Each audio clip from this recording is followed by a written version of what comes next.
Bonjour à tous, on se retrouve aujourd'hui pour une nouvelle vidéo. La première vidéo de ma vie où je vais juste parler, genre je vais rien faire et tout. En tout cas, à l'heure actuelle où je vous filme cette vidéo, nous sommes le mercredi 24 mars et nous sommes donc la veille de mon anniversaire. Et à l'occasion, je m'étais dit que j'allais pourquoi pas faire une petite vidéo où en fait on vous apprenait un peu plus de choses sur moi. Parce que j'ai pas fait de vidéo comme ça sur ma chaîne. J'aurai donc 23 ans. Oh purée. Franchement, moi perso, je dirais pas que j'ai 23 ans. Je dirais que j'ai 22 ans, plus 1. Parce qu'à un moment donné, j'ai perdu un an de ma vie. En fait, avec le Covid. Donc je suis désolée, mais pour moi, en fait, ça annule. Commençons sans plus tarder. Du coup, j'ai 23 ans. Je suis martiniquaise. Donc, je suis née en Martinique. Je suis arrivée en France dans mon enfance. J'ai 3 sœurs. Donc effectivement, j'ai donc 2 grandes sœurs et une petite sœur. Et du coup, je suis celle du milieu. C'est vraiment pas une vie. Mais bon, avec ma mère, je suis celle du milieu. Avec mon père, je suis la dernière. Donc ça va. J'ai pas tout perdu. J'ai sauté une classe. Effectivement, faut savoir que moi, quand je suis arrivée en France, du coup, j'allais passer en CM1. J'allais passer en CM1, j'étais en CE2. Et en gros, quand je suis arrivée en CM1, du coup, en France, ils ont trouvé que mon niveau était beaucoup plus élevé que du coup, le niveau des étudiants français. En une année, j'ai fait ma classe, comme j'étais dans une classe à double niveau, CM1, CM2, ma prof au début m'a mis dans la classe de CM1, parce que c'était ma classe, quoi. Et à la fin de l'année, elle nous a fait basculer en CM2, parce qu'en fait, on était trop fortes, en fait. À un moment donné, pour appeler un chat un chat. J'ai fini, donc, cet été, mon master de marketing stratégique data management. Je fais partie d'un groupe de carnaval. Donc en fait, faut savoir que ma grande sœur, elle habitait en France avant et elle était à Bordeaux. Elle était du coup dans un groupe de carnaval, donc carnaval antillais qui s'appelait Vacabon. Elle a même été du coup présidente de ce groupe-là. Et j'avoue que quand je la voyais faire les vidées et tout, les carnavals, ça me donnait trop envie. Mais je me rappellerai toute ma vie pour le carnaval tropical de Paris de 2019, je crois. Ouais, 2019. J'étais allée avec ma copine sur Paris pour voir le carnaval. Et franchement, c'est défilé. Je sais pas pourquoi. Hein. Pourquoi celui-là, plus qu'un autre, m'a grave marqué. Et je m'étais dit, c'est sûr à la rentrée prochaine, je m'inscris dans un groupe de carnaval. Du coup, j'ai intégré ce groupe-là l'année dernière. Donc moi, je suis en tant que danseuse. Et ça s'appelle Poum Poum Session. Bon, actuellement, avec le Covid, c'est un peu compliqué. Mais sinon, on a déjà fait quelques petites prestations, carnaval de Montpellier, tout ça. Franchement, au top, moi je kiffe, je suis ma meilleure vie là-bas. J'aime trop les enfants. Mais c'est-à-dire qu'en fait, j'aime plus particulièrement les enfants de 0 à 3 ans. Oh mon dieu, mais je suis fan de... Je peux les grailler. Et dans la rue, des fois, genre, je vois des enfants, je suis là, j'ai envie de les kidnapper. Je suis grave bizarre. C'est sûr que des fois, les gens, ils doivent se dire, mais... Et je suis pourquoi avec mon gosse comme ça. Mais j'aime trop les enfants et j'aime trop les petits enfants, les bébés. Oh, j'ai envie de les bouffer. Je suis fan. D'ailleurs, j'ai travaillé pendant longtemps en tant qu'animatrice du coup dans ma ville, animatrice au centre de loisirs. Et justement, j'avais la catégorie des 2 ans et demi, 3 ans. En gros, c'est les enfants qui sont pas encore allés à l'école.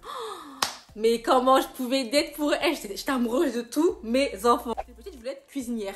Mais en fait, cette idée, elle m'a jamais quittée. Et j'aime trop faire à manger. Franchement, je kiffe ça, faire à manger. D'ailleurs, vous allez bientôt avoir des petites vidéos cuisine sur ma chaîne parce que j'aime trop faire à manger. D'ailleurs, il y en a déjà pas mal sur Instagram. Si vous ne le suivez pas, n'hésitez pas à le faire parce qu'il y a pas mal de recettes, de trucs que je fais à la maison. Mais dans la cuisine, ce que je kiffe plus particulièrement, c'est la pâtisserie.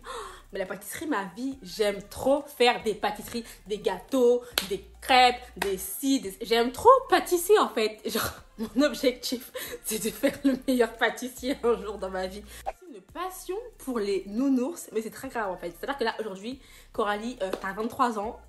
Déjà sur mon lit, j'ai 7 nounours.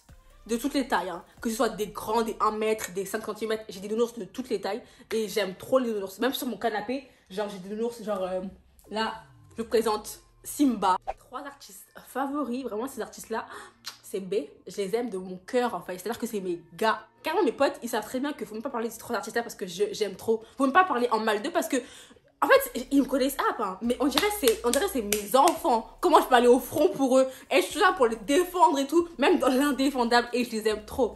Ces 3 artistes sont donc Booba, Kalash et Niska. Mon rêve ultime serait qu'il y ait un feat entre ces trois artistes-là. Mais bon, on sait qu'ils sont en bif, donc ça n'arrivera jamais. Enfin, je parle de Booba et Kalash. En tout cas, franchement, c'est mes 3 B, je les aime d'amour. Qui gâchent ma vie au quotidien. C'est que je suis allergique aux crustacés. Les crustacés, c'est tout ce qui est crevettes, langoustes, homards, crabes, tous ces trucs là qui sont si bons pour la vie. Franchement, en plus, moi je suis martiniquaise, on mange tout le temps des fruits de mer, des crustacés et tout. Et en fait, moi je suis allergique à ça. Genre quand j'en mange, ça me fait gonfler et tout. Enfin bref, c'est horrible. Carrément maintenant, je peux. Avant, je continuais à forcer, hein. Je continuais quand même à en manger. Mais maintenant, ça me fait des brûlures d'estomac. Je suis au bout de ma life. Franchement, je suis au bout. Mais c'est si doux. Franchement, j'aime trop les fruits de mer et les crustacés. Et franchement, je pense que la pire allergie du monde, c'est ça. Genre, c'est quand t'es allergique à un truc que tu peux. Genre, t'aimes trop. Et que je suis excessive. Mais vraiment. C'est-à-dire qu'en fait, dans le dictionnaire, à côté d'excessive, il y a mon prénom, il y a Coralie. Je suis excessive dans tout. Franchement, c'est grave. Genre. Je suis je suis marseillaise à la base, mais vraiment, c'est-à-dire que j'aime trop tout exagérer, tout extrapoler, excessif dans tout. Donc même là, quand je parle, j'aime trop faire des gestes, j'aime trop, genre quand je parle, quand je raconte une histoire, je la vis en même temps, tu vois. Ça veut dire qu'en fait, devant toi, t'as un spectacle. Franchement, je suis fatigante. Et carrément, quand je parle trop, quand je filme des vidéos trop longues, après, je suis fatiguée. Tellement j'ai bougé, tellement j'ai senti les émotions et tout. Je parle très vite. Effectivement, depuis que je suis petite, en fait, j'ai toujours parlé extrêmement vite. J'essaye au maximum de me concentrer. Mais des fois, c'est pire que moi. J'arrive pas... En fait, c'est inné, tu vois. Ça sort comme ça, alors. Parfois, je sais très bien. En plus, quand je sais que je vais parler, il y a des fois où je sais que je vais parler vite. Mais je peux pas le contrôler. Genre, c'est trop bizarre. Et le pire, c'est quand je suis trop... quand je ressens trop une émotion, genre, je suis trop triste, trop fâchée, trop contente. Alors là, je vais parler, je vais enchaîner. Mais personne ne va rien comprendre en fait. En plus, j'articule pas. Donc franchement, c'est un combo vraiment qui fait que la communication, dans les moments où je suis sous émotion, c'est très compliqué. Je suis hyper sensible. Et pas hyper, plus sensible, hyper sensible. En gros, l'hypersensibilité. Que dire? Franchement, c'est pour ça aussi que je suis tout le temps fatiguée. Parce que je ressens tout en fait. Et je ressens tout excessivement. Je pleure tout le temps pour rien et pour tout. Genre, ça me fatigue. Des fois, je me dis, mais Coralie, concentration, tu peux pas pleurer comme ça. Genre, t'es une adulte. Je suis une mauvaise perdante. Mais t'as jamais vu ça. C'est-à-dire qu'à un moment donné, carrément, c'est mieux de ne pas jouer avec moi. Parce que si tu joues avec moi et que tu gagnes, je vais faire la drama queen en fait. Et c'est grave parce que franchement, des fois, je me dis, bon, allez, Coralie, on va jouer et tout. Même si tu perds, c'est pas grave. C'est pas grave, tu vois. Dans ma tête, je me conditionne. Hein. Mais en fait, c'est grave. Je fais des extensions de cils depuis très peu. Effectivement, je me suis lancée du coup dans... En fait, j'ai fait une formation d'extension de cils. Et je fais des prestations d'extension de cils et tout. D'ailleurs, si ça vous intéresse, si vous voulez faire une petite pause, vous êtes dans les alentours du 91, n'hésitez pas. Je mettrai mon Insta juste en bas. Et bah, c'est cool, j'aime bien. C'est une autre... c'est une autre activité. J'ai appris à faire du vélo à 19 ans. C'est-à-dire il y a 3 ans. Il y a 4 ans, franchement, j'ai jamais appris à faire du vélo de ma vie entière. Et genre, alors que ma grande sœur, elle sait faire du vélo. Hein. Et moi, j'étais là, genre, je me rappelle, on était partis avec mon groupe de danse, avec la SMJ, à Amsterdam. C'était un week-end vélo. Je savais pas faire du vélo. Et du coup, genre, j'étais sur un tandem. En gros, c'est des vélos où, genre, il y a 2 guidons, genre. Et moi, j'étais derrière. Et il y avait du coup le moniteur qui était devant. Et tout le week-end, le bouc, il devait rouler pour lui et pour moi. Genre. Quand j'avais 19 ans, je suis descendue en Martinique. Mon papa, il m'a appris à faire du vélo. Ça rappellerait toute ma vie. C'était le soir, il faisait nuit. Il était en voiture et c'est lui qui m'éclairait avec ses phares de voiture. Et moi, j'étais là, je pédalais. Il me disait, allez, plus vite. Et franchement, c'est comme ça que j'ai appris à faire du vélo à 19 ans. J'ai raté mon permis à 2 reprises. Je l'ai eu du coup au bout de la 3e fois. Franchement, le permis, je crois que c'était la chose la plus stressante que j'ai pu faire dans toute ma vie entière. Franchement, déjà, la première fois que j'ai raté mon permis, je sais même plus c'était pourquoi. Si je me rappelle très bien c'était pourquoi. On sortait du centre d'examen. Ça faisait même pas 1 minute qu'on roulait. Hein.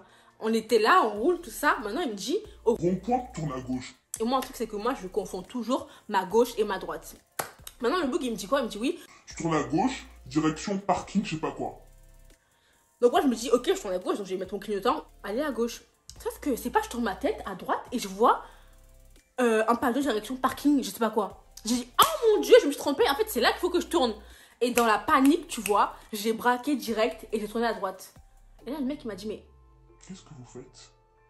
De 1, vous n'avez pas contrôlé. De 2, j'ai dit à gauche. Et de 3, ça se fait pas comme ça en fait la vie. Au pire, tu fais un putain de trou de rond-point. Mais la go, tellement stressée, en PLS, bref. Dès le début, je savais que j'avais raté mon permis. Et là, franchement, ça c'est le pire. C'est quand tu arrêtes ton permis au début et que tu sais que pendant toute la continuité de l'examen, tu conduis, tu fais comme si de rien n'était, tu retiens tes larmes alors que ton permis, tu sais que tu l'as pas. Ensuite, deuxième fois, je crois 2 mois après, je change d'auto-école et du coup, on me propose une date directement et tout. Et je roule, je fais tout ce qu'il faut. Franchement, j'étais au top. J'ai vraiment tout donné. Je respirais plus, hein, mais j'ai tout donné. C'est pas maintenant, on rentre dans le centre d'examen. C'est-à-dire qu'on a fini le permis. Hein. Et là, on rentre. Et genre, quand on rentre, genre, il y a un mec qui sort. Moi, tu connais, en fait, le mec qui sort. Moi, je rentre. J'ai ralenti. Mais je me suis pas arrêtée en mode, vas-y, sors, tu vois. Je me suis dit, vas-y, on va se croiser et ça va passer crème. C'est pas le mec qui met un coup de frein. Il dit, Faites quoi en fait? Faut s'arrêter? En fait, carrément, tellement j'étais dans le déni, je me suis dit, vas-y, comme c'était la fin du permis, au pire, il a pas pris en compte cette erreur-là et j'ai le permis. J'ai espéré jusqu'à j'ai reçu ma lettre insuffisant. Et je voulais pleurer. Non, en fait, j'ai pas voulu pleurer, j'ai pleuré. De passion, mais vraiment, j'adore, mais vraiment, je kiffe éclater les boutons. Franchement, en fait, c'est quelque chose, genre, quand j'en vois un et que je sais que je vais pas pouvoir l'éclater, je suis frustrée, j'ai envie de tout péter, genre. J'aime trop regarder des vidéos de boutons qui sont éclatés, des boutons avec les trucs blancs à l'intérieur. À chaque fois que je dis ça aux gens, ils me regardent en mode... les nègres. Mais c'est un fait, je n'aime pas le riz. Franchement, je pense que c'est parce que dans ma vie, j'en ai mangé beaucoup trop à mon goût, je pense. Et franchement, le riz, je peux pas, on va dire, je trouve que ça sert à rien, tu vois. Genre, c'est là... Genre, ça sert à rien. Mais en plus, il y a tellement de facilité, du moins, à le rater, qui fait que, flemme, en fait, ça vaut pas le coup, tu vois. Et il y a plein de gens qui savent pas le faire, enfin, qui savent pas le faire à mon goût. Et moi, ça me dérange. Genre, le riz qui est pâteux, le riz qui est trop gras, le riz qui est si, le riz qui est... franchement, moi, je peux pas, en fait, tu vois. Une phobie. Franchement, j'ai des phobies qui sont quand même très, très fortes. En fait, qui se manifestent de façon très importante chez moi. Je pense que ça, c'est la phobie numéro 1. J'ai une phobie des vers. Tout ce qui est vers de terre, vers tout court, genre petit mollusque là qui bouge comme ça, qui n'a pas de colonne vertébrale, chenille, tout ça. Oh mon dieu, là j'en parle, j'ai des frissons. Franchement, c'est des trucs que ça me fait tellement pleurer. Genre, quand il pleut chez moi, mais comme il y a la pelouse, il y a des vers en fait sur le chemin. Oh, à chaque fois qu'il pleut et je sais qu'il faut que je marche, je suis honte parce qu'en fait, si je vais pleurer. Je pleure, je crie dans la rue. Genre, franchement, c'est grave. Bruit de bouche quand les gens boivent ou mangent. Oh, franchement, c'est très grave. Déjà, les gens qui mangent la bouche ouverte, vous savez pas comment vous me faites souffrir. Genre, ça me tend, mais genre, je suis tellement vénère. T'es là, tu mâches, miam, miam, t'entends les bruits de bouche, même quand tu bois, t'entends les glouc glouc. Oh, franchement, ça me... Ouais, franchement, j'ai envie de mettre des patates. J'ai aussi très, très, très, très peur des chiens. Mais j'ai vraiment peur des chiens. C'est-à-dire qu'en fait, que ce soit un petit chien, un chihuahua, un grand chien, un gros chien, j'ai peur des chiens, mais comme jamais. Je vois un chien, je crie en fait, je cours, je peux pas. Juste il aboie, ça y est, je suis partie, Usain Bolt là. Par contre, il y a un chien que j'adore, et d'ailleurs c'est un chien que je veux dans ma vie. Genre, pourtant j'ai peur des chiens, mais ce chien là, je me dis comme je l'aurais adopté dès qu'il sera petit, peut-être que je serai habituée à lui, parce que franchement je les aime trop. Genre quand je les vois, j'ai envie de les prendre dans mes bras, de faire des câlins et tout. C'est les bulldogs anglais. Je veux trop un bulldog anglais dans ma vie. Ils sont trop mignons. Ils ont des grosses joues, des gros ventres et tout. J'aime trop. Franchement, ces chiens, ma vie. Donc, voilà, nous avons fini. Donc, je vous ai présenté 23 faits sur moi. J'espère que ça vous aura plu, que ça vous aura du coup fait découvrir quelques petites choses sur moi. Voilà, en tout cas, je vous fais des gros bisous. Je vous souhaite une bonne semaine. Et puis, je vous dis à la prochaine pour une prochaine vidéo. On occasional.